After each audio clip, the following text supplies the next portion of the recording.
concerned about Joe Biden and his continuing quest to destroy America.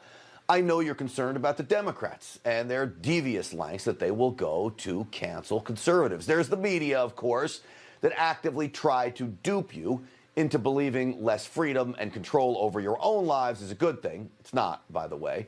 But I want you to add this to the list of things to be concerned about. What may be one of the most dangerous threats we face as conservatives. It comes from within.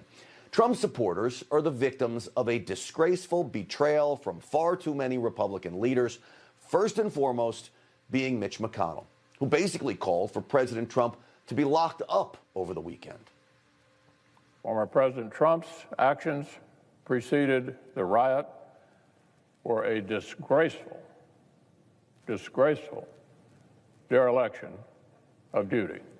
We have a criminal justice system in this country. Our presidents are not immune from being accountable by either one.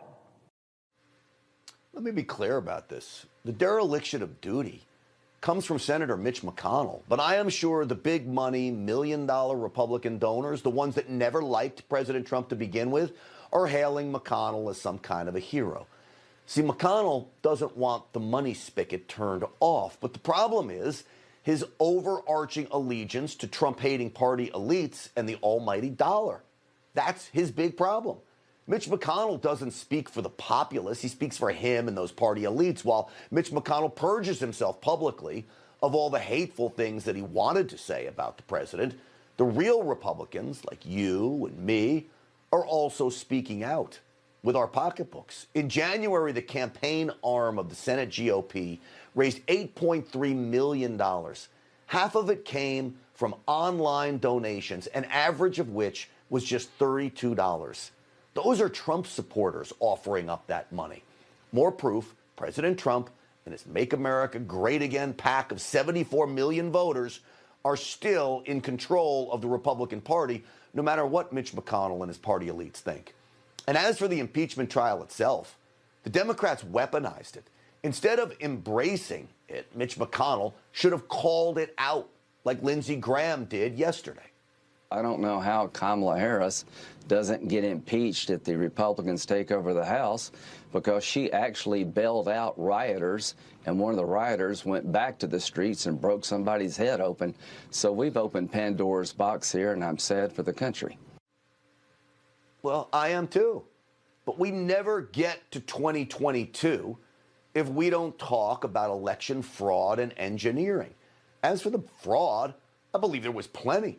But I'm still waiting for any meaningful investigation from law enforcement to prove my suspicions. But more importantly, we need to talk about election engineering and the law, specifically the use of mail-in ballots and drop boxes.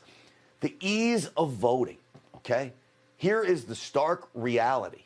The easier we make it for lazy Americans with little commitment to this country, the harder it will be for us to ever win an election again. Elections used to be a battle of the most passionate from each party. Who could turn out the most voters? Who felt the most compelled to take time out of their day to go to the polls and vote? By and large, from both parties. The people that do that have the greatest love of this nation and were willing to sacrifice their time and their energy to make a difference with their vote. Mail-in ballots neutralized those committed voters. Sadly, there are far too many lazy, unengaged Americans in this country than there are engaged, okay? The Democrats know this. I'm talking about people that actually want the free stuff from government. They want the handouts. They want to be told what to do. It's the easy way out in life. The same people that would rather be mesmerized by the Kardashians or Entertainment Tonight than they would watch Stinchfield or Greg Kelly reports. The Democrats' quest is to put a ballot in every one of their hands, to allow them to vote from their couch.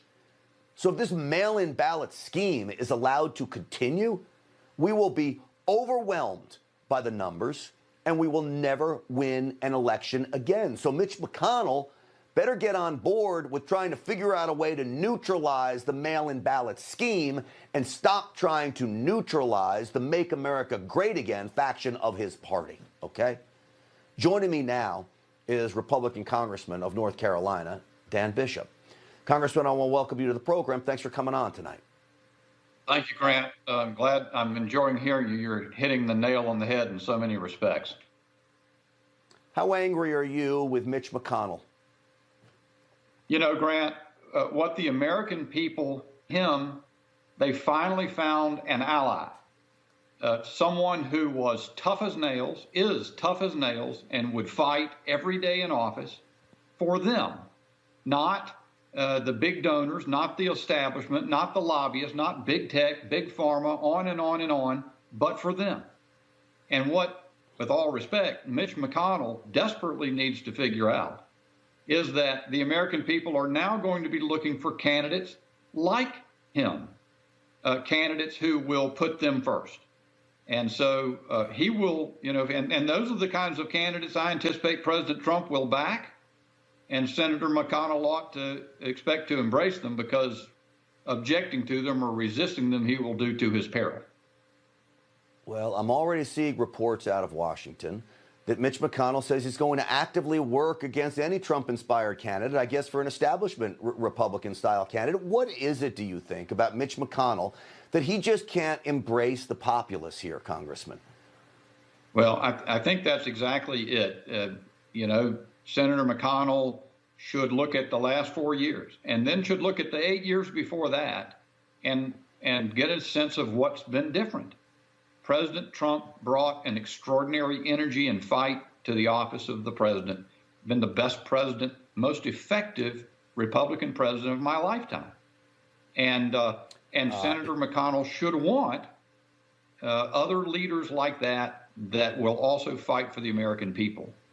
And so I can't really speak what's in Senator McConnell's mind, but the establishment really does, for the sake of the Republican Party, for the sake of all the people out there who know the right way to go, he's got to embrace candidates like that and those that President Trump will support. He ought to look at just the last 3 weeks and what happens when you get a candidate like Joe Biden in. We could go on and on about that. I want to ask you about this 9/11 style commission that Nancy Pelosi says that she's going to put together to investigate what happened on January 6th. Everybody has denounced what happened on January 6th. Your colleagues, Jim Jordan, Devin Nunes, have sent letters back to Nancy Pelosi saying, hey, what's your involvement, Madam Speaker? You turned down the National Guard on January 4th. It took an hour or more to get approval to activate them on the 6th. What do you make of Jordan's response back to the Speaker's plans?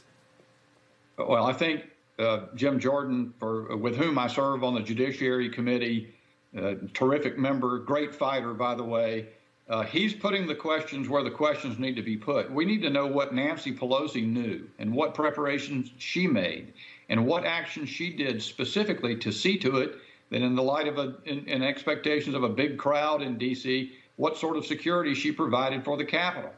And we don't know those answers. We need her to answer some questions.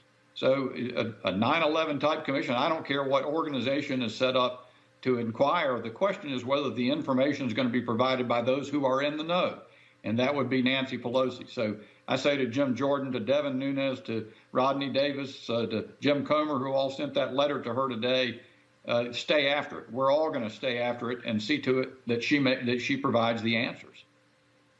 Yeah, and the bottom line, Congressman, none of us want to see what happened on January 6th ever happen again, but I do think it's important we know what her involvement in, as she may be in for a rude awakening, her own commission uncovers some wrongdoing on that front. Congressman Dan Bishop, I know you got a lot of other stuff going on in Washington, and I want to talk to you about some of that stuff, COVID-related too, as well. We're going to get you back on this program. I promise you to do it. Thank you so much for coming on.